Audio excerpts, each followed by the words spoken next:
Hey, this is Bo down in Fort Myers, Florida, and for some strange reason, I love listening to Making Fun of MacGyver.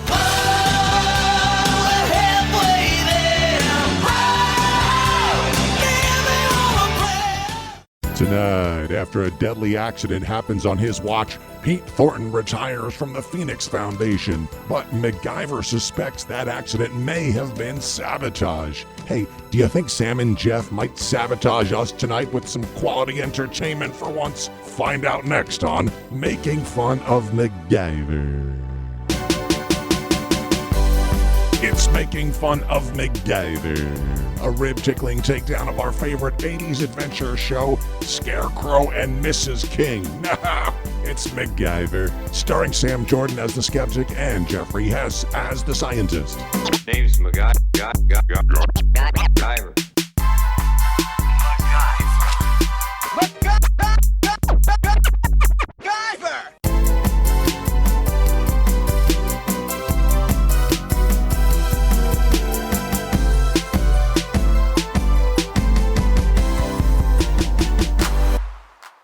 Welcome, everybody, to Making Fun of MacGyver, the show where we recap, review, and lovingly ridicule every episode of the original series.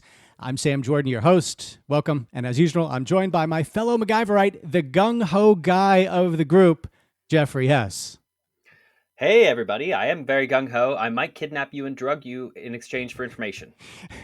Hey, my fellow traffic stopping stud, I have a question for you. Are you ready to see more HR infractions than a Harvey Weinstein boardroom meeting circa 2014? There's a lot of sexual harassment in this episode, but fortunately it casts the character in a negative light. So I'm ready for it. We can learn something together here. We're going to learn together. The more you know. Yes. Well, good, because we're moments away from Making Fun of MacGyver. It's our 75th episode. Woo!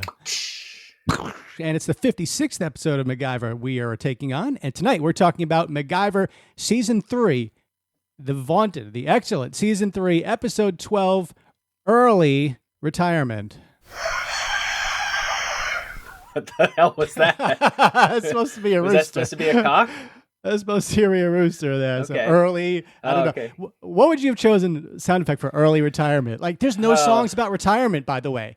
No, if you make a good song about retiring, it will be the number one song to play at someone's retirement party, because there are none. There really isn't, and it's a little weird for this show because there was already a MacGyver's retiring early episode in Season 2. Yeah. So, we're revisiting the early retirement well, you would think. Although, as you watch the episode, you find out that's not at all what's happening. Right. But first, before we get to all that, it's our opening gambit. That worked. Okay. You know what I discovered recently, Jeff, on the website MacGyveronline.com? I don't know, but I think I'm about to find out. They posted something pretty cool. It was a few screen grabs. Actually, it was the whole article. It was the Mad Magazine spoof of MacGyver from back in 1991. Remember Mad Magazine, Jeff? I do. I loved it. There were these pictures in the back where you could fold them in half and they would make a different picture. And they were terrific, and especially it always felt like you were reading something your parents didn't want you to read. And that always adds to the thrill of it. Yeah. I mean, it is at least in America. Now, I'm not sure if it's a global phenomenon, but in America, boys between 11 and 15 of a certain time, especially in the 70s, 80s, and into the 90s. I'm not sure if anyone's reading Mad Magazine anymore. I think it's still published. I'm not sure, but is anyone reading magazines? I don't know. But the iconic character, Alfred E. Newman character, I think is still pretty recognizable. Although I don't know if anyone would know his name or where he's from, but that face is pretty indelible.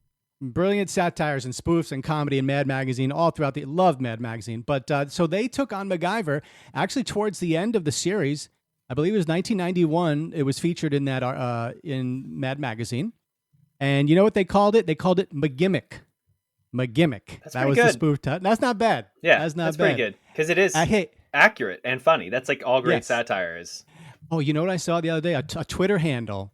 And had we not chosen Making Fun of MacGyver, this would have been a pretty good second choice for the show name. The Twitter handle was MEHGYVER. MacGyver. Yeah, but that's not accurate. I mean, you don't dedicate, at this point, a few hundred hours to something if you're meh on it. Correct. But that is we've very had funny. There's been a few MacGyver episodes we've watched for sure. We might be about to talk about one. But well, I don't know. So conflict. Oh yeah. So but you got it in front of you. You got the Mad magazine now in front of you. What I do. I'm looking at it. Tell me what you're seeing in there. I got it right here. I got a classic copy of it. I'm not looking at the screen grab. From your news reporter days, holding up the evidence right Yeah, here. you got to show people that you have a printout of the thing. So what it is like classic comic panel style with Nikki, Mac, and Pete, and they're going on misadventures. And MacGyver's doing his McGimmick thing where he does all the gimmick stuff, and every single thing he does is like not helpful, more or less. You know, there's an easier way to have done the thing he wants to do, but he always wants to do it some more complicated way. And I think a great example of kind of the joke they're going for is the very last panel. Pete gives MacGyver a retirement watch. And he's like, here you go. Here's this 24 karat gold Rolex. And MacGyver goes, this is great. I could smash the crystal and rip out the hands and make a sundial to tell time. And that's kind of what you're dealing with. Yeah. So, you know, it's funny, though. It was solid. It was solid. We're going to post the link on our social channels, probably Facebook, on maybe Twitter, or you can go to MacGyveronline.com and try to find it. But we'll post it on our social channels. So if you want to follow us there, you'll see that. And check it out. If you don't, what I like about it, it's got very much the spirit that we have. Yes. Which is, it's making fun, but it's not mean. Right. If you listen to our show, but you don't follow us on Facebook or YouTube or Twitter, you're missing out on some more entertainment. So just search Making Fun of MacGyver on those platforms, like or follow or subscribe to us, and you will instantly lose 7 to 10 pounds of belly fat or your money back. Or you become old. Ooh, yeah. Yeah. And if you'd like to put something in the tip jar to help us cover hosting, production, promotion costs for the show, and get the sweet perks that come with it, go to patreon.com/makingfunofmacgyver. Jeff, I see that look in your eye. And while it's very close to the come hither look you give me way too often, I believe this one is actually the look that says you are in the mood for some viewer mail.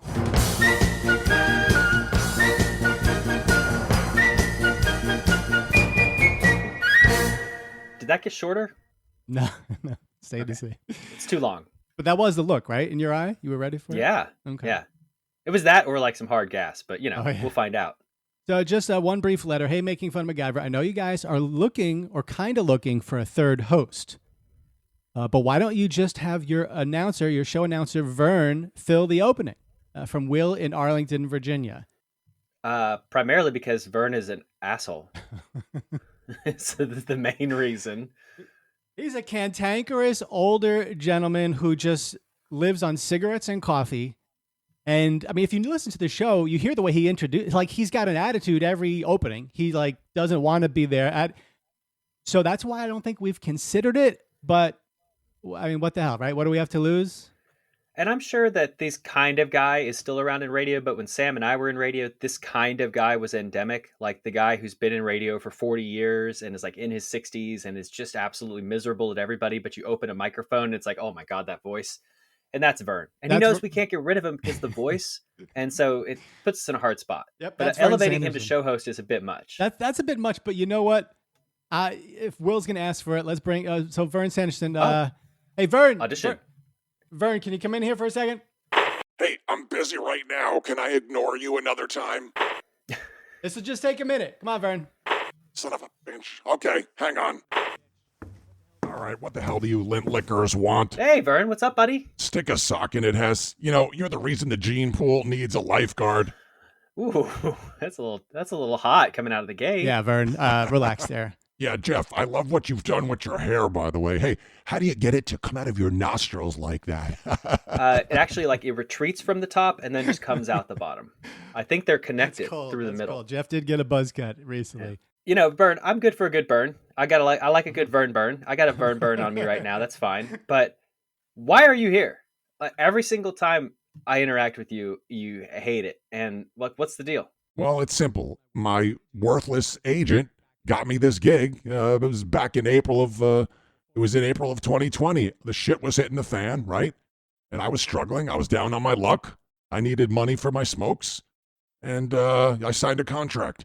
And unlike your former co-host, I'm old school. I honor all my commitments. Ooh. Well, I mean, that makes a lot of sense. You did sign a 7-year contract with 3 people you've never heard of. So now you're locked in. Vern, we're sorry we won't take up much of your time. I know you're busy or whatever you do. But as you know, Mike left the show. Oh, and what a glorious day that was. Hey, when are you two fucklets following suit, huh? When are you two going to leave? Okay, Vern.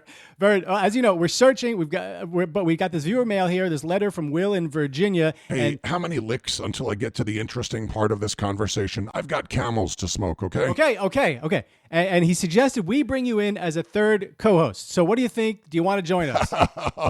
That is rich. That is rich. I'd rather Van Gogh myself 2 times before sitting in with you chumps for a full hour, okay? Oh, come on, man. Come on, you can do it. You've been watching us do this for 75 episodes. You sit over there in the chair smoking your cigarettes and it stinks in my office. Yeah. The least you can do is try it. No way.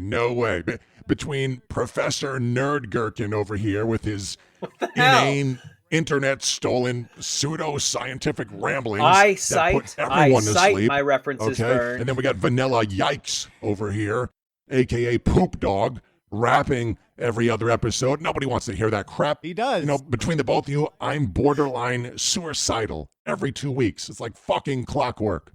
Vern. Don't you think you're being a little too... Hey. If I wanted to hear from an asshole, I'd fart, okay? Ooh. Okay, fine. If it'll shut you up, you want me to co-host? Yeah. Here's what we'll do. I'll say all my lines at once right now. You roll on this, you drop it in throughout the episode, okay? Make sure you're rolling on this, fuzzy nuts. Got it. Yeah. Here you go. That movie sucks. That song sucks. Axminster 1 sucked. Axminster 2 sucked. That old commercial sucked. Axminster 3 sucked. Axminster 4 sucked. Axminster 5 sucked. I give this episode 0 mullets, and I don't care how many stupid contraptions he made or how many times someone said MacGyver. The most make-funnable moment was seeing Jeff's hideous haircut. And hey, your patron supporters, they all suck too, all right? Oh, there now you go, come buddy. on. You I'm can't go outta after here. the supporters. Come on. The Patreon people are the best people. They're our favorites. He did cover every component of the show though, somehow. With that. Of all the people you've talked to on this show, there's only been 2 that I haven't hated. You know who those are? Do you know who they are? Steubens and fucking Marla. Ding. Check that off the list. All right, my smoke break is over. Hey, just remember, dipshits, you 2 are the reason God created the middle finger. I'm out. I want to be clear here. When he says his smoke break is over, he means his break from smoking, not his break to go smoke. He took a short break to talk to us where he stopped smoking. The guy pretty much just smokes the entire episode, and then he comes in and says, does it MacGyver whenever we press the button. This is why we keep him around. He knows we say the Steubens and Marlowe thing in every episode, or we try to, and he's throwing us a bone there. It proves he listens. I'm gonna cling to that and overlook all of the insults, and hopefully, in hindsight, this will all be a good memory. I guess I will drop those cuts in throughout the show if we'll see what people respond to it. But Jeff, let me take you back now to Monday, January 18th, 1988. The number 1 movie in the United States of America, Good Morning Vietnam, or also pronounced Good Morning Vietnam. People's headphones exploding across the country. I didn't know if you were going to do it. I was like, I'm just going to go for it. It's the just war... like Robin Williams. I'm just going to go for it. We got to say a little bit about Robin Williams. The war comedy film written by Mitch Markowitz, directed by Barry Levinson, set in Saigon in 1965 during the Vietnam War. The film stars Robin Williams as a radio DJ on Armed Forces radio service who proves hugely popular with the troops but infuriates his superiors with what they call his irreverent tendency. The story is loosely based on the experiences of AFRS radio DJ Adrian Cronauer. So I remember this movie vividly. I was actually in one of my first jobs working in a movie theater. I can vividly recall being in that theater as an usher or whatever you want me, just checking in on the theaters and looking up and seeing the great Robin Williams and Good Morning Vietnam. Have you seen the flick? I have seen parts of it. I've seen enough of it to know the whole catchphrase thing. But I don't know if I've seen it all the way through. And if I have, I don't have clear memories of it. But it is this is post Mork and Mindy, but pre monstrous movie star. Is this his first really big role? Really starring role? 1988. You know what? It might be like, well, I remember he had what was that movie? The World According to Garp, I want to say, which was kind of serious, and I think even a few years before that. But this was like, I think he was nominated for an Oscar for Best Actor. So this kind of really cemented like he can do. Well, I guess he is doing the Robin Williams things throughout the movie. There's not that much serious stuff, but he would go on to do some more serious roles. But yeah, what a great loss. Robin Williams, I believe, 2014 took his life, but just one of the all-time greatest, funniest people ever. So yes, absolutely. You once called Jim Carrey an alien, and I think this definition fits Robin Williams perfectly as well. And it is not even remotely close to his first. He was Popeye in 1980. That was a big hit. And of course, he was Mork and Mindy. You mentioned World According to Garp on there, and there's a bunch of like TV movies and smaller stuff, and then Good Morning Vietnam. Okay. Yeah, this proved he could be a bankable like box office star, which people should have saw much earlier than that. But 2 years later, Dead Poet Society, and then it's like rocket ship to the moon. Good Will Hunting, Mrs. Doubtfire. I mean, But yeah, he would bounce back and forth between some serious roles and some comedy ones. But Toys, the voice of the genie in Aladdin. Oh yeah, Eat shit, Will Smith. The number one song in the country. Faith had a several week run there. We both sang Faith by George Michael, but this time it's Got My Mind Set on You, written and composed by Rudy Clark, originally recorded by James Ray in 1962 under the title I've Got My Mind Set on You. But in 1987, late 87, George Harrison released a cover version of the song on his album Cloud 9. Of course, the former Beatle, George Harrison, the great of Harrison's 3 number one singles in the U.S. It was the only song not written or composed by Harrison himself. Not only was it the last U.S. number one hit by Harrison, but his last top 10 hit in the U.S. And this is all the way back in 1988. Got My Mind Set on You. To me, this is one of the all-time earworm songs. The chorus just keeps going over and over, and you can't get it out of your head. But luckily for you, the listener, the chorus is the first thing you'll hear after some drums. And I'm singing this week. So let's see if I can do this here.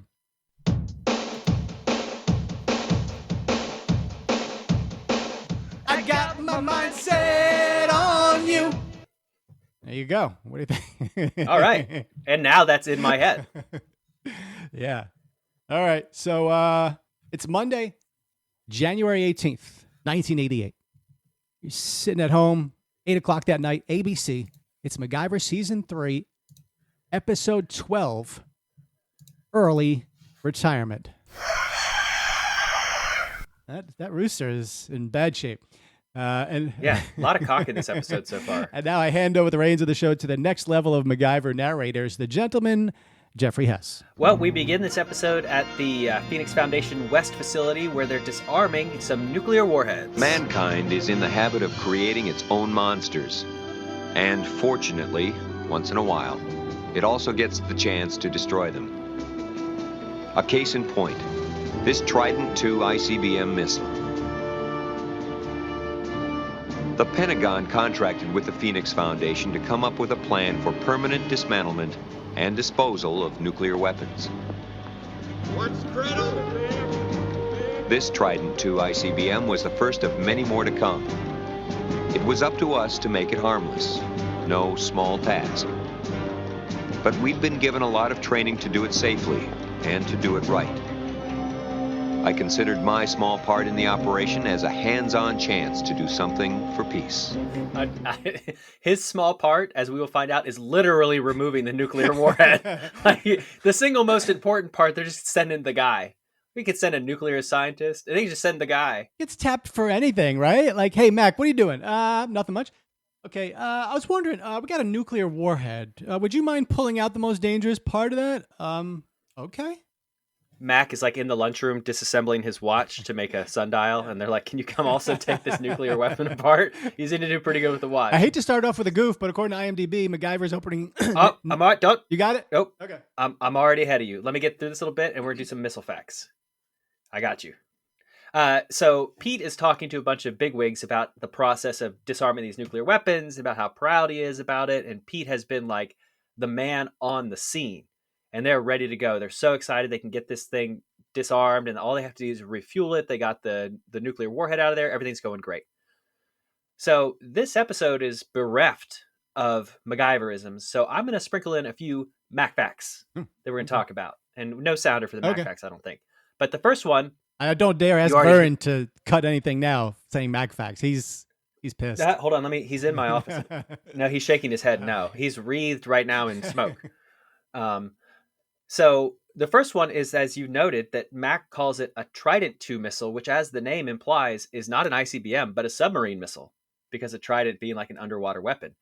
Pete then says correctly it's a Titan II ICBM, which started its life with a W-53 warhead that eventually became used for space launches until they were decommissioned in 2003. Now, the warhead they're taking out could generate a 3-mile wide fireball and a 20-mile wide zone of like 100% death. And around the time that this was happening, the decommissioning had begun in 1982. The last one was decommissioned in 2011. In all, we launched 106 of them, and that's the story of the Titan II. So this is 1988. The Soviet Union's going to fall next year or 18 months later. People don't know this, but the hope is up. The thought of nuclear disarmament is everywhere, and they're like playing a key role in how we're going to take these nuclear weapons apart, even though the missiles themselves weren't fully decommissioned until 2011. One more thing, Pete says we got to do the defueling process, and we need Delta T5 weather conditions. This is also a real thing. Does that mean partly sunny? Delta, no, it's actually about its humidity and water evaporation rate. Oh. So Delta is just setting up, and then the T5 is like the rating of how fast it's evaporating. So they need some sort of humidity condition to get the fuel out. And these do fly on liquid fuel. So it would be, we could extract it that way too. So there's some missile facts for you. Okay. Titan II. And so they leave from the missile disarmament facility, and Pete is walking alongside of what looks like your stereotypical, like, DOD official egghead guy. And they're talking about the celebration about coming out on the peaceful side of the Cold War. Can you believe we've spent decades in the Cold War and everything's about to go so great for us? It's going to be peace as far as the eye can see. And the guy's telling Pete, you know what, Pete, maybe it's time to lighten up a little bit. You're wrapped around the axle a bit, buddy. You kind of got your super involved. You got your hands on every single step of this missile project. And maybe it's time to take a little time off. And Pete is having none of it. Pete does not want he doesn't want to step back at all. Pete's in it to win it. So they go to a conference room where there are several other less eggheady looking guys, but more like aggressive military looking guys. And they are now discussing about a diplomatic visit from someone called President Amunde from an imaginary country. It's another one of these fantastic MacGyver fake, like South American dictator types who seem to be, they just are legion in the world of MacGyver. And Pete is advocating for this guy to come here because he's like, oh no, this is a chance for peace. This is our chance for reconciliation. But there's another guy at the table named Weber who really, really does not like President Amunde. Congratulations are in order, but can anyone here explain to me exactly why President Amunde would want to rub shoulders with us, decadent mongrel dogs? I think he wants to open a dialogue. Maybe even take a first step towards reconciliation. No offense, Pete. Look, I know what we're trying to do here. But Amundi and his thug cabinet have just been picking our pockets for technical support. The whole time he continues to head up a worldwide terrorist campaign. Character name, Matt Weber, played by actor Madison Mason. And you may have heard a little weirdness at the start of that clip. That's not from me. That's from the episode. So my guess is that the guy mispronounced the name or something, had to go back and ADR it. Oh, okay. But this argument is so familiar to me because we're still having this argument as a United States. Like, do we interact with the people who are antagonistic towards us or who might be, pursuing campaigns against us, or do we just kill them? So you can guess which side Matt Weber's on. Right. I feel this is the first piece of evidence as to why I really like this episode. And you thought maybe Matt, okay, but I'm going to tell you, I got a high score for this one and this is the first piece of evidence. Why? Because it's not black and white. It's not season one kind of cartoonish. Oh, they're bad, we're good. This is like getting into this gray area and geopolitics and just, how to approach terrorism and all that kind of stuff. So it feels like it's entering the 21st century with its subject matter and its sophistication in talking about these things. So that's my first okay, this is like interesting, seeing two people clash of ideals around the boardroom table. Yeah, I'll give you that, and I'll also tell you in a way I agree, because a lot of times this Matt Weber character engages in some really clever doublespeak. Like he'll say a line and he'll be thinking about how he's going to kidnap and potentially try to kill this Amunde guy, but he'll be saying it in a way the other character thinks he's saying something else, and that's just really strong writing to me. And so I like that part of it as well. I'm going to convince you by the time this one's done. I'm telling you, you're going to see. You're going to see. Oh yeah, I'm renowned for easily changing my opinions. That's what first thing everyone says about me is not stubborn. That's definitely on top. But as we're finding out, they're preparing for Amunde's visit, and one of the other guys says, Amunde is going to be here in his own private train car rather than fly or take a boat. He's going to pull up in a train car. Oh, you know what day he's coming? By the way, you know what day he's coming? Monday. Monday. That's good. I think. Yeah. Or a Tuesday or a Monday. It's almost about to be Munde, Bloody Munde. Yes. Yeah. So Weber's eyes go like through the ceiling when he hears that. Eyebrows go through the ceiling when he hears that Amunde is going to be in this train car, and I think it's pretty funny too. Someone goes, "Oh, he's going to stay in his train car," and Weber's like, "Oh, well, he has knowledge of like car bombings and airline jackings," and I'm thinking, yeah, also of the Americans. Like Amunde's right to not trust you, and you prove him right by what you're about to do. So they agree to the mission because Pete at this point is still in charge of the Phoenix, and they're going to protect Amunde because that's what Pete wants to do, and Pete's running things. So we cut to the hockey rink where RDA is putting on once again a fantastic display of skating. I think they put him in the hockey rink a lot just to get him to show that off, and he's chucking shots at the goalie who's on goal, and it turns out. It's Pete. It is Pete in the goalie gear who manages to fall down and not break his little bird ankles. Another point. I watched that 3 times where I'm like, how did he not break? Surely they're going to have him break his leg again. Now, this to me is another point in the enjoyment of the episode. If you got Pete and Mac playing hockey on the ring. And then now, did you notice this? Because I know you're watching on a 55-inch screen and I'm watching on a 77-inch screen, but we're both watching in high def and we're loving it. Did you notice the steam pouring off of Pete's head when he takes the mask off? I don't know if you noticed. It is like amazing. Okay, this is gonna be a little clip on our social channels of that. He's got massive amounts of steam coming off his head. It's really good. Is it like NFL Films? Oh yeah. That's a cold drink right there. So Pete is. You can't tell it's Pete until he takes off the hockey mask, and I think Pete's hockey mask is quite nice. But did you know another Mac fact? For the first 42 years of professional hockey, those goalies did not wear masks. Do you know who the first goalie to wear a mask was? Jason Voorhees? Funny, but no, his name is Jacques Plate. I'm probably pronouncing it wrong because it's probably Plate or something like that. Jackie Plates was a goalie, and he put one on after taking a shot to the face to come back in the game. So my dude gets the puck to the face and is like, no, I want to go back. And so they slapped a fiberglass mask on him that was carved to his face. And he's the first one to do it. Do you know the last guy to play hockey goalie without a mask? No. Do you want to guess the year? Yeah, I'll say 1980. And the nickname. He's got a great nickname. 1983, No Tooth Thomas. No Tooth Thomas. It was Stan Fearless Fisher. Ooh. And his playing career ended in 1974, but he was the last goalie to not play without a goalie mask. And they started as fiberglass, and now they're like cages and stuff like this. But I can't imagine trying to play that sport. God, sometimes men are just so stupid. And it ties into this guy Weber, right? Where sometimes the testosterone. Oh God, I hate to use a phrase like this. Cheap recent phrase with toxic masculinity. It's just like, just like dial it down. Someone, drain a little bit of testosterone. We could probably use a couple more drops of testosterone, me and you. Like if they sold it at Costco, I would get a little bit. But there are definitely some men in this world that need a little less. And people playing hockey without masks on their face. Goalies, come on, guys, use your brain. Yeah, he is very much a character that's still prominent in media we have now where he's CIA guy. Like you remember the Jason Bourne movies? Right. Those things were full of CIA guys or guys who are running around going off and they're the only ones that can do it. And they got to go beyond the bureaucrats. Yeah. So he's that kind of guy. Got to kill these guys. Yeah.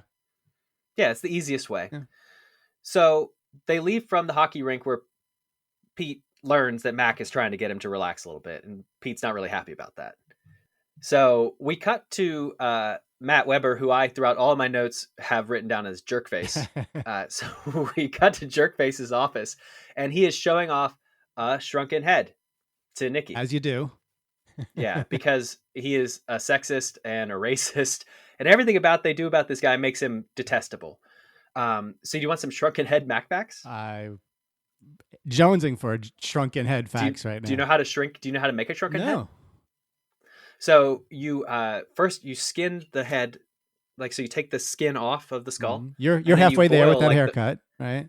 Yeah, then you boil the skin head face, you boil it, and then you take it out of it, and then you take a knife to it and you scrape it clean, anything else you got in there, and then you put something in it that's hot, and you stitch it back up, and you put it in hot sand, and that draws the moisture out of it and condenses it down into what the desired size is, and that's all according to the Smithsonian Magazine. These things were popular souvenirs in the West through the early 19th century. But even at the time that people were buying and selling these things, they were seen as in very poor taste. Yeah. So to the 1980s audience, this would have translated the way that it translates to us, which is that this is not a great guy who's not got, he's got a shrunken head in his office. It's kind of shorthand for he's a jerk. So it carries over to now. And guess who walks in the door? It's Nikki. Yeah. Guess who's dating Matt Weber? Also Nikki, if you can believe that. So they kind of smooch on each other a little bit. It's real awkward to me. Were you surprised that they chose to go this route with her, that she would mess around with a coworker? It is extremely out of character for her because she is no nonsense. She's very smart and serious. She is not the kind of person who's going to get involved in an office romance, let alone with someone who's one or two steps down from the guy in charge. Yeah. she wouldn't go with a subordinate. Right. She would need to be above whoever she's dating. But he asked her to go on a third date or third, that would be the third time this week. Are you guessing that they are sleeping together at that point, or is he still just working on her? No, I think they're an item. Okay. I don't think you go to dinner with another adult that many times if it's not if you're not in some kind of relationship. Do you think that? I don't know. Sure. Yeah. Oh, the smash or pass. No, I just didn't know if the writers wanted us to think that was a sexual relationship right now, or if he was still chiseling away at her because she rejects one more dinner with him, right? I don't know if she rejects it, she kind of puts him off a little bit, but she's not turning him down. Right. It's not right now. Okay. That's 3 this week. Oh, maybe pump the brakes. Yeah. But we also find out that he is romancing her in order to have access to information that she has so that he can pursue his own alternative agenda. So to me, it's not even clear if he's legitimately interested in her or if he's just pumping her for information.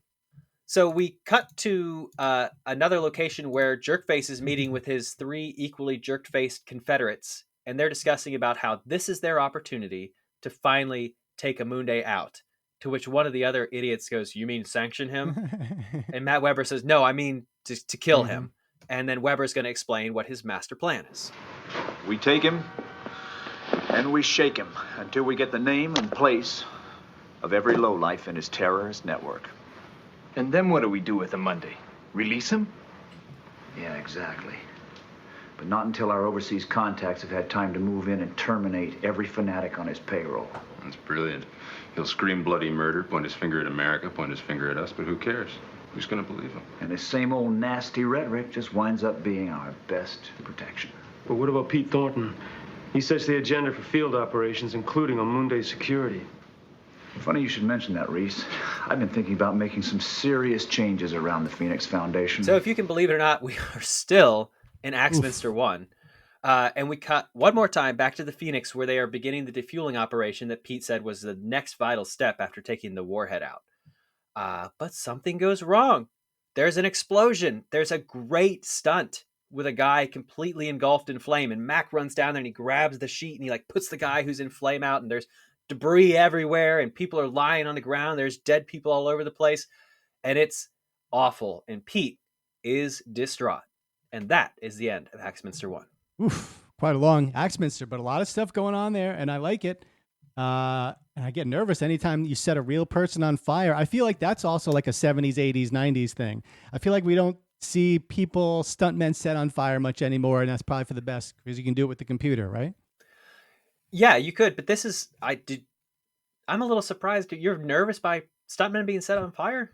I mean, if someone were to die for an episode of MacGyver, are we like shifting in our seat? Are we like butt clenching cheeks, the edge of the couch? Like what level is there pucker action? I'm just like, come on, let's get that guy out. Like it's just an episode of MacGyver. It's going on too long. Pretty much. Done by trained professionals, but it was a great stunt. It's a pretty protracted period of engulfed in flamedness. So we pick up Axminster 2 and we're still at the Phoenix, and Egghead DOD guy is basically telling Pete, hey man, someone's got to go down for this. And you were the one who has your fingerprints all over everything, as I warned you about. And Pete acknowledges this. Pete's like, you know what? You told me. You said, hey, you said I should back up. I should let people do it. And now no one else can go down for this but me. And Pete resigns, effective immediately. Pete, I mean, just like falls on the sword. Like, no, I got this, guys. I am done. I screwed up. I want to take all the blame. And very Pete-like. That's on character for Pete. So dating is out of character for Nikki, but Pete having like this inflated sense of honor is very Pete. Japanese style, right? Like I must slaughter myself now. But this, well, in my notes it said he falls on his sword. Right. So I had it's same concept. This is also something I like about this episode. I like my Pete time. I like my Dana Elcar time, whether he's on the rink or on the ropes as he is here. But then as we're going to see where he just like contemplates and he's struggling with this internal like depression and, feeling like a failure. I'm just enjoying that kind of look inside Pete's brain and that like trying to come to grips with the mistake you've made at work. Yeah, it could be very easy to make him like a Charlie's Angels type Charlie, where he's just sort of there and he's dispatches missions and that's that. But there is so much more to his character, and the more of it I watched, like the higher in the ranking of characters, he's near the top.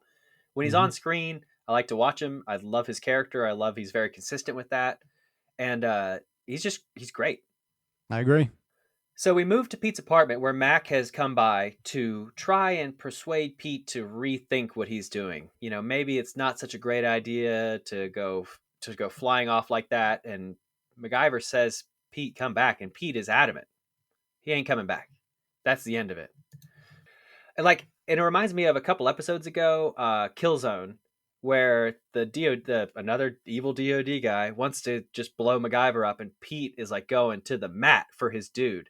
And I love that kind of stuff. And that's what part of the reason I like Pete is because he's going to go to bat for you. Yeah. He's going to give you his all. But in this case, he's going to give you nothing because he's refusing to return. Back at the Phoenix, Matt Weber is taking over, and he has begun reassembling the whole Phoenix hierarchy of everybody. He's putting his dudes in place, and he's getting rid of troublesome people like his girlfriend, Nikki, who he moves out of her position and into some other department where she's not going to be a problem. And at that point, she leaves, and MacGyver walks up, and Matt Weber says, I hate to see her go, but I love to watch her leave, because in addition to being a racist and a lunatic, he's also a sexist.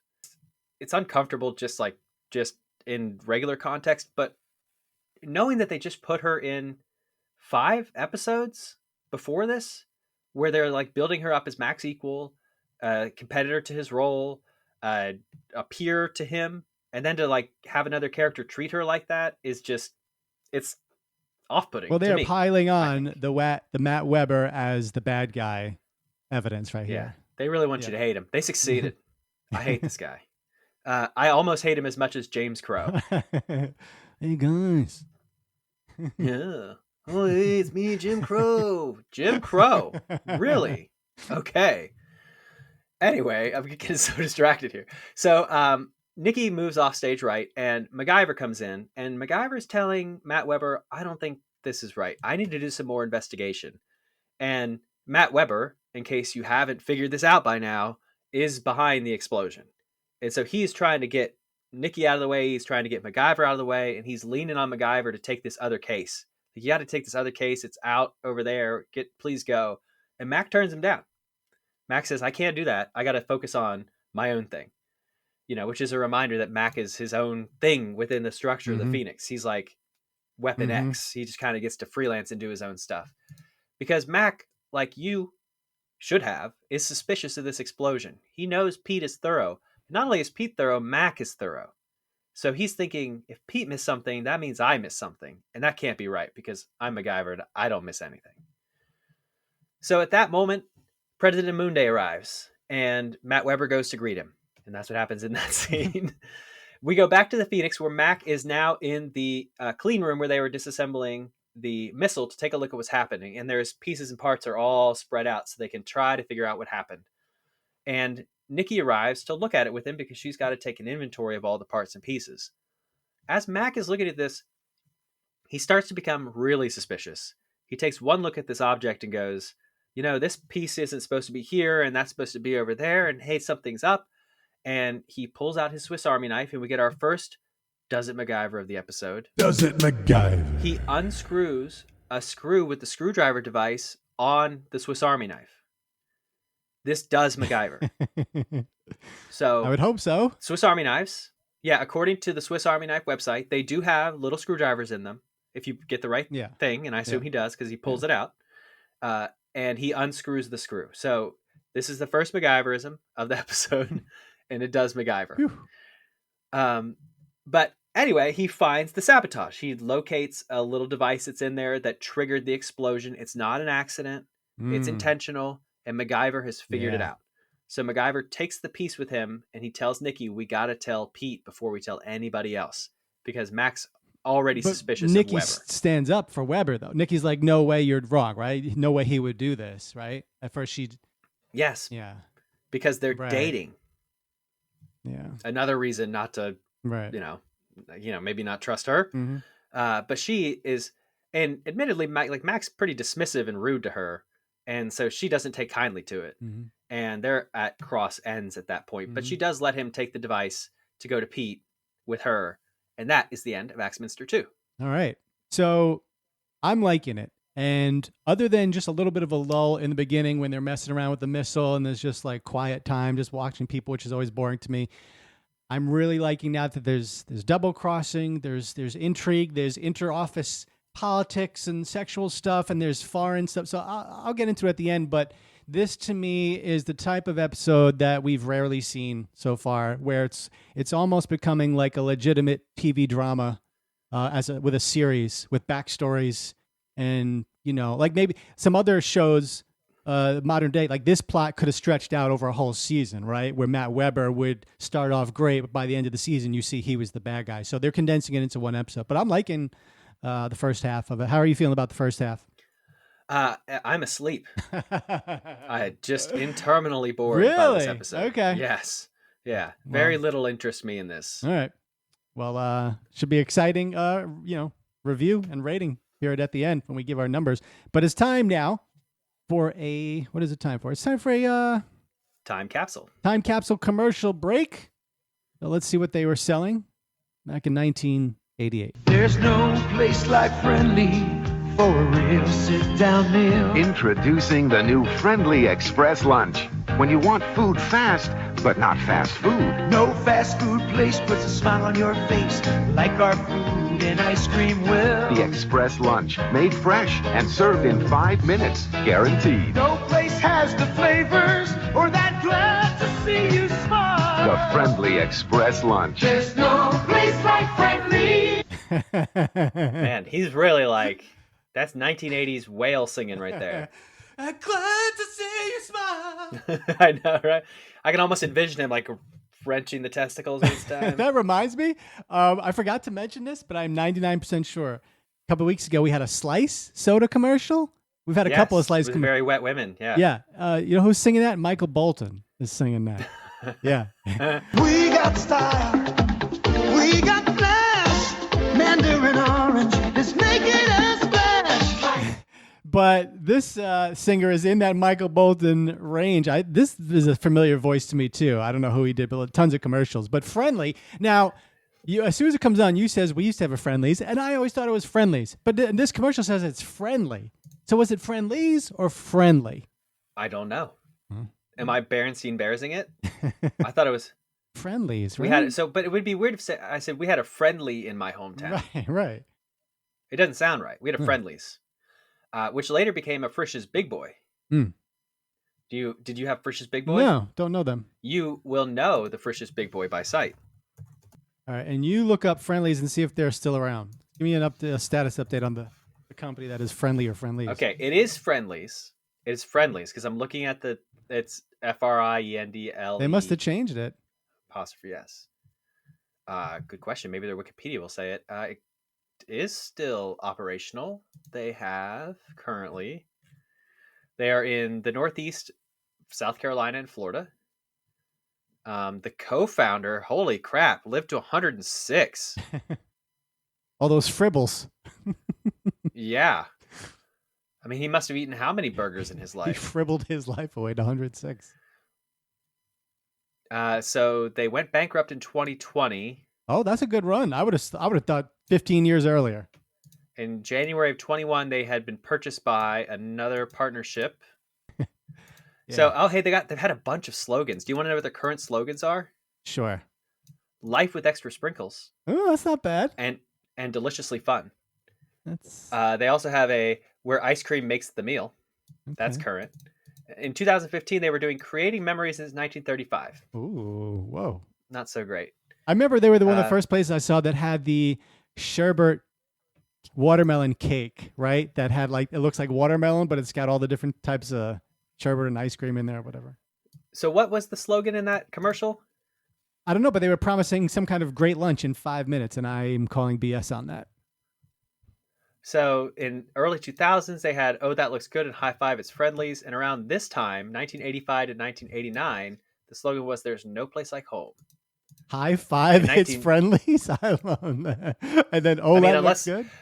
Okay, well now that was 2011, 2012. So there's a good chance that they had rolled out like a $5 menu. So what do you say? I go in there, I order a burger, some fries, maybe a fribble. And then as my waitress is coming to give me the check, I ask her specifically, can you guys sponsor Making Fun of MacGyver, the podcast? I think that waitress is probably going to have permission to make those decisions. Okay. So a fribble. I've never heard of this. And here it says, I can't leave without one. What the hell is it? How do you not know?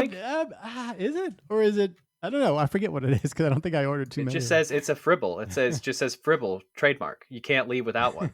Now that sounds like a threat. All right, are we ready to roll? I'm ready for Axminster 3. Enough Friendlies talk. Yeah. Let's get unfriendly with Matt Weber.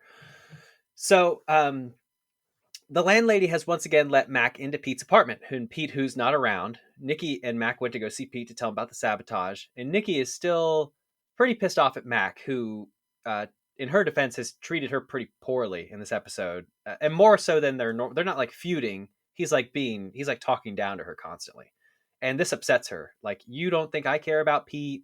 You're insinuating all this stuff, and Mac finally has it out. Mac's like, you're sleeping with Weber, and I think Weber's the guy. Mm-hmm. Why am I talking to you? You're dating a guy. What has that got to do with it? Have you read the man's dossier? Have you? You should. Read about all the special assignments he did for the DSX. Vietnam, Nicaragua, the Middle East, Afghanistan. We're talking about some pretty nervous situations and places. The man is capable, Nikki, of anything. MacGyver, you're forcing a scenario for a motive. And you sure as hell haven't given me any proof. It's a gut feeling, okay? Fine. You follow your instincts, and I'll follow mine. Well, Nikki's instincts immediately backfire because she goes running straight to Weber, who's at the train station getting ready for their Amunde gambit. Mm-hmm. And she reveals that she has uncovered his plot. And so Weber immediately pulls a gun on her because she just gave over the critical piece of information that is going to expose him. So great job listening to your gut, not listening to Mac's gut, Nikki. Mac is not that's the end of those dinners, probably. Yeah, she said the third one was going to be a problem, and she was right. Red flags, ladies. If he pulls a gun on you, it's a definite red flag. So Mac brings Pete to the Phoenix, or he goes back to the Phoenix where Pete is staring at the wreckage because Pete, like Mac, can't let it go. There's something that's not sitting right with him, whether it's he's a workaholic, he can't leave it, or if he thinks something's wrong. And Mac is like, I got good news for you. This is sabotage. I'm telling you, Pete, you've been set up, and I think Weber did it. And Pete, like Nikki, is still not believing it. For whatever reason, no one is believing Mac in this. And that's when Mac is like, look, Pete, you got to listen. He has replaced your entire elite staff with his own little toadies. And that is when Pete starts to believe. What is this? Are you and Nikki collaborating on the bureaucratic Bible or something? Let me show you what your heir apparent has been up to since you left. Oh, MacGyver. Is it protocol to fire all your division chiefs in a span of a week? What? Is it protocol to scrap your whole agenda the day after you leave the Foundation? The man is hired and fired, Pete. Dive into the computers. See what I saw. Come on. Or have you really retired? Shot across the bow. So Pete agrees to go back to his old office and check out what's going on in the computers. At that exact moment, the evil villains put their plan into motion. They got these very sweet, very 1980s, like knockout dart guns. And they knock out Amunde's guards, and then they kick in Amunde's door and knock out his last bodyguard. And one of the bad guys says, "It's bound and gag time, Mr. Minister." Something really lame like that. And they kidnap Amunde and take him back to the train, where not only is Dan Weber, but is also Nikki, whose last name I forget. What is her last name? Carpenter. Nikki, and also Nikki Carpenter. I want to say Nikki Cox because that was someone I knew, but it's not. Nikki Cox was that actress on that show Las Vegas, and then that show that was like Married with Children. It was on the CW or something, the UPN. Very hot. Married to Jay Moore, comedian. Oh, That's yeah, Nikki I do know Cox. Jay Moore. Yeah. Inspiration for me to quit drinking, and then he relapsed.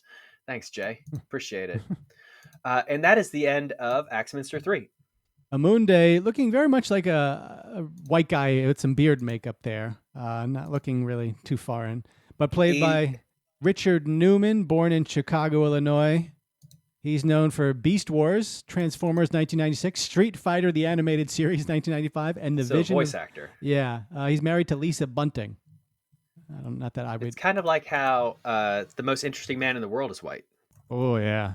You know, those Dos Equis Yeah, we got a MacGyver promo, MacGyver Unsolved Mystery promo coming for that soon. So. Holy crap, we have a circle closing with Lisa Bunting, who was also in Stargate SG-1. Oh, we've got more than that. Hold on. Starring Richard Dean Anderson. Yeah, no, hold on. We got more. One of the scenes in this episode takes place in a bunker where a missile is being dismantled. The bunker has a blast door, which lowers over a window to protect those observing. This location would later be the future Stargate Command Center in Stargate SG-1 1997 with RDA. Man, incestuous Hollywood stuff going on right there. Congratulations, Lisa Bunting. So we begin Axminster 4 back at the Phoenix, and Pete has taken Mac back to his computer. And he says, Pete, what's your password to get into your computer to see what the Phoenix Foundation agenda is?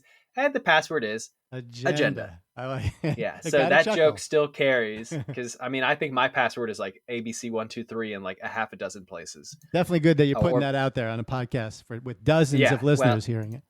Yep. A whole 5 people. If you want none of my money, you can have it because I don't have any. Should we give out Mike's phone number again? I know that's the best thing to ever happen. And so they pull. This might be my most make funnable moment. So they pull up the details for this plan, and it is like Atari graphics of like a digital train car and another digital train car, and like a little digital dude walks over there and kidnaps someone named Amunde and walks him back to the other side. Like, it's not subtle at all. Yeah. And it looks so bad. And that's what they find. And that's when Pete is finally convinced that Matt Weber is actually the bad guy.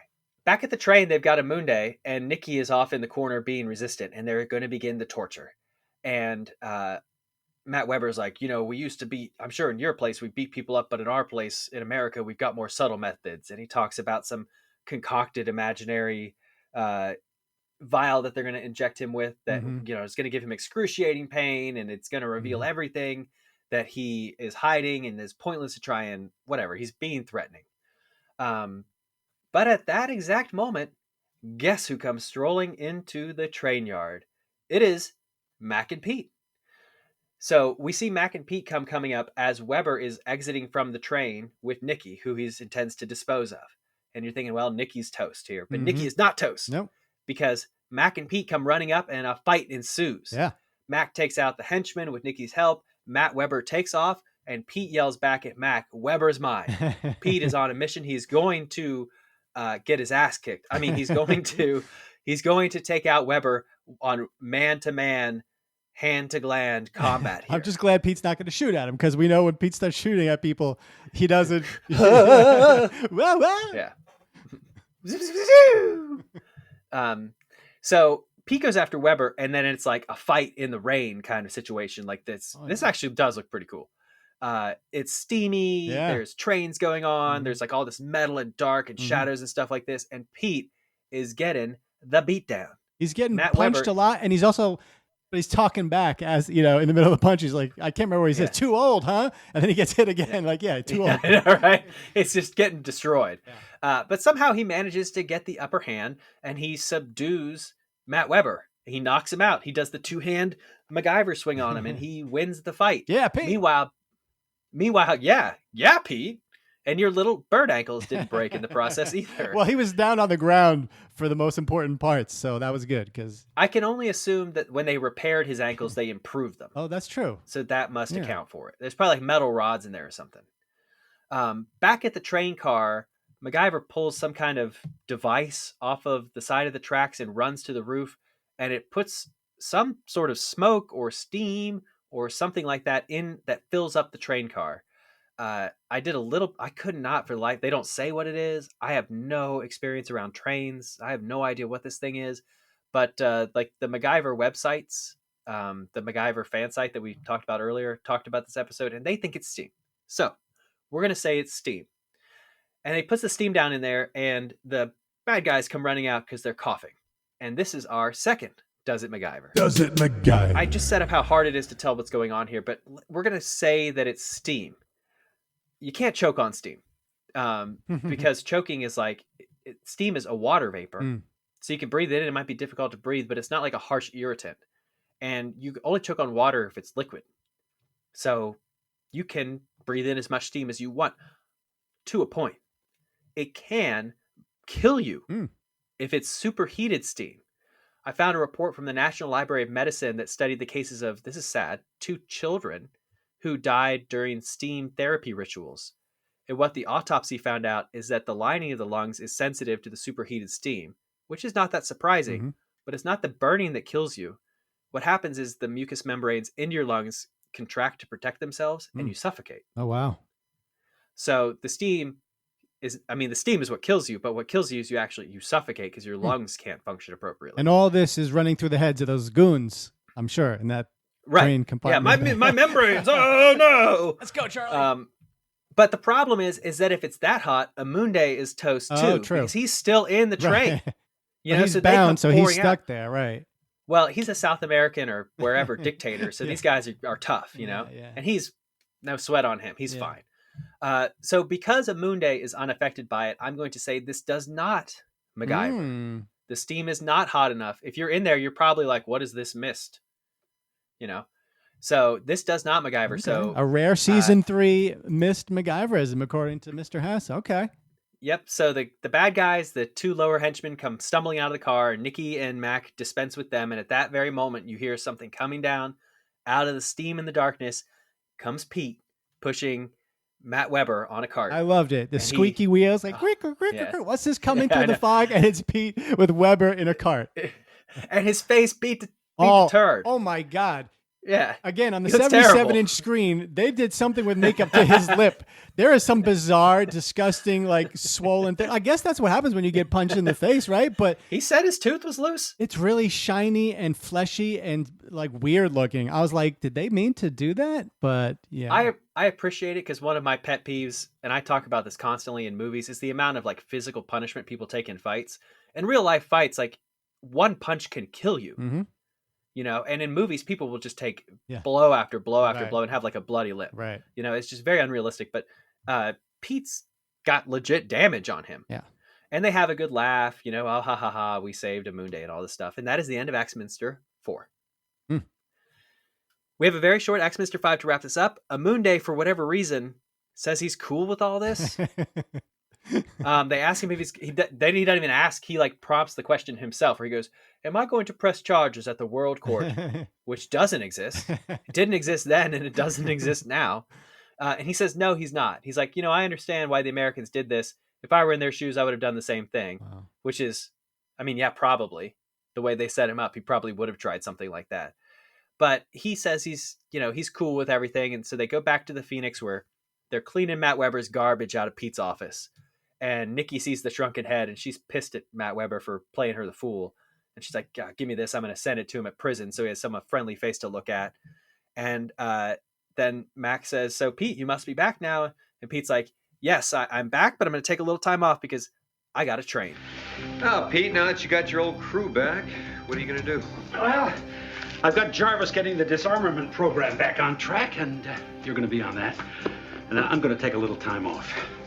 Time off? You just got back. This whole experience has taught me I'm a little bit out of shape. No, Pete, you're not out of shape. Yes, I am, and I'm going back to school. School? That's right. Karate school. This is the last time that anybody decks me with their foot. Hey! Hey! Hey!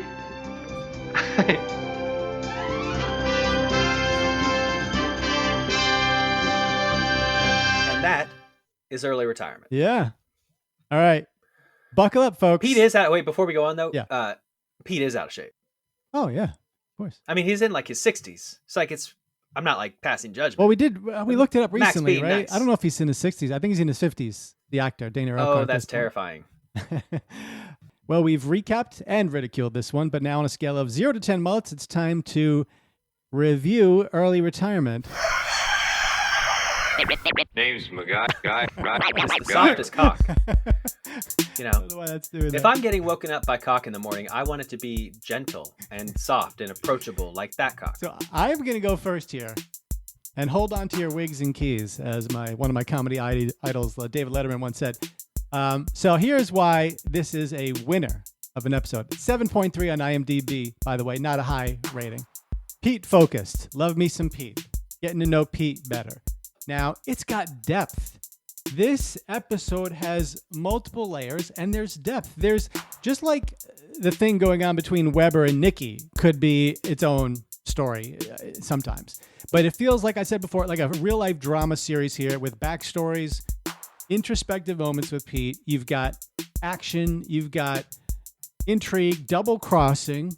You've got some mystery, like where's this, how did this blow up, before you really know that Weber's behind it. You've got suspense there a little bit. You've got moral gray lines and governmental ethics that made my ears perk up a little bit to see how this kind of reflects in modern day or even go back to Iraq War and stuff like this. This kind of right versus leftism going on here. And I feel like the writers show a little bit of their left hand here. They set a guy on fire. Pete plays goalie. He's got a smoking head. I did get a chuckle on the agenda password. And I think it's a really cool ending as Pete wheels down Weber in a squeaky cart coming through the steam. I think this is almost a perfectly crafted episode of 1988 television for MacGyver. So for only the second time in my history, I'm giving 9 mullets to early retirement. Yeah, I thought it over 8 or 9, but I was like, you loved it. You really loved it. I like the Assassin better, and I wasn't riveted by this, but I just think they wove this together like a modern day show would, like a good drama would. And I you know what? I wanted to mention the writer, so we never really do that on this show. So let me do that right now. John Welpe and Rick Drew.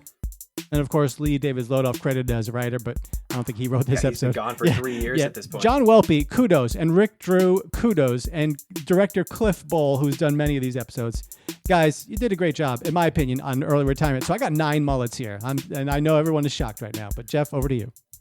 I am most shocked because I found this episode so boring. I did already credit the writers. I think their script was clever and it was insightful and everything like that. I love whenever Pete's a star of the show, but the whole side plot with the missiles wasn't very interesting. I didn't feel like there was a whole lot of stakes going on because we don't know who this President Amunde is and we see him for all of a few seconds. They do Nikki a disrespect of treating her very poorly in the episode. and I found it just boring. Just didn't seem like there was a lot going on to me. Maybe I just don't appreciate the intrigue and the back and forth that's going on. The lack of MacGyverisms stands out to me. That's very disappointing. I had to come up with a bunch of Mac facts. I had to invent a new thing for the show.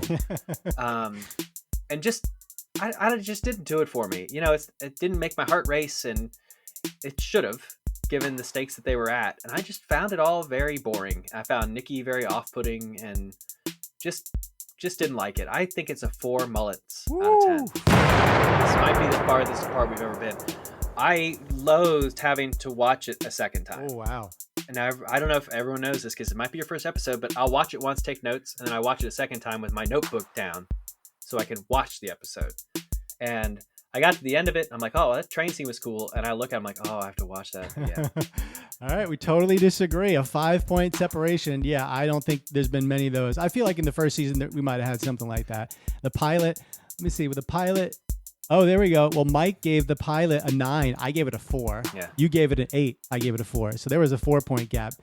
Those are different because that's a question of, is it good because it's bad? Is it actually good or is it actually bad? Well, I don't think it was either. But Trumbo's World now, Mike gives it a 1. You gave it a 2. I feel I gave it a 2. But then last year, where we get to... You amended it. I went to 7 on that. So that's a 5-point difference.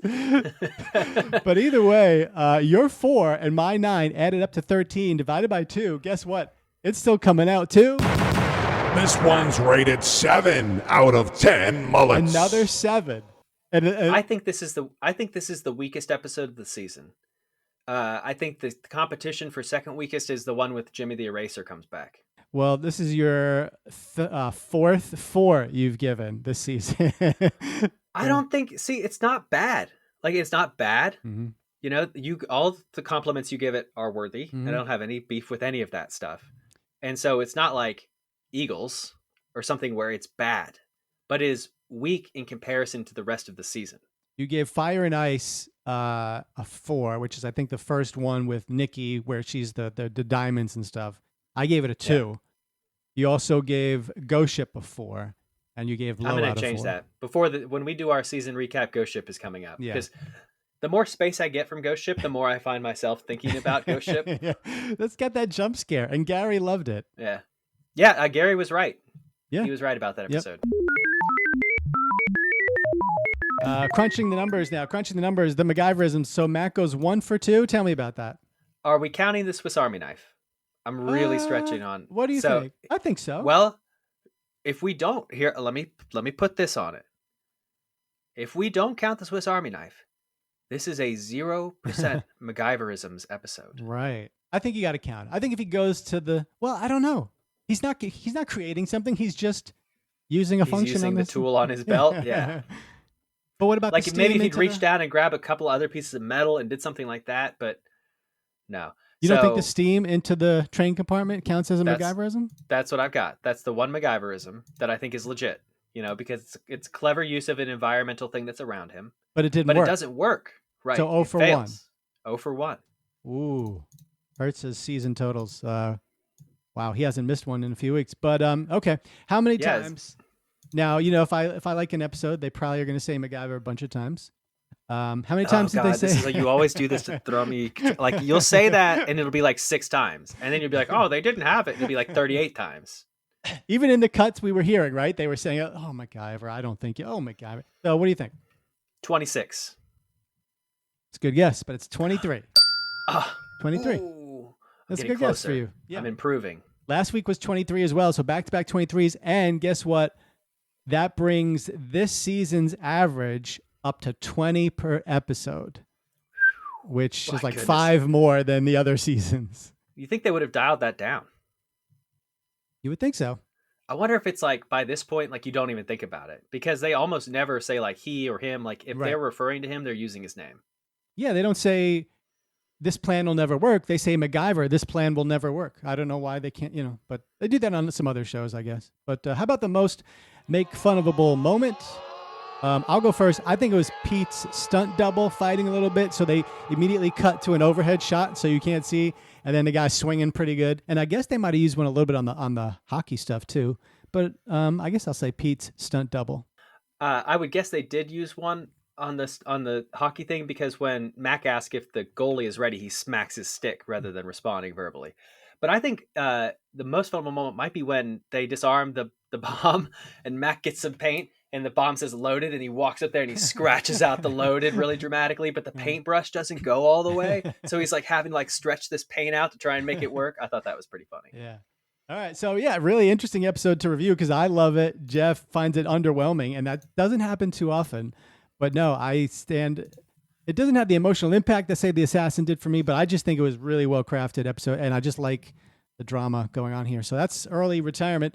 Any other final thoughts for you, Jeff? No, I even the bad ones I enjoy. So I appreciate everyone taking the time to listen to us. Please check out our Patreon if you have a little extra scratch you want to throw our way to make this possible. We'd appreciate it.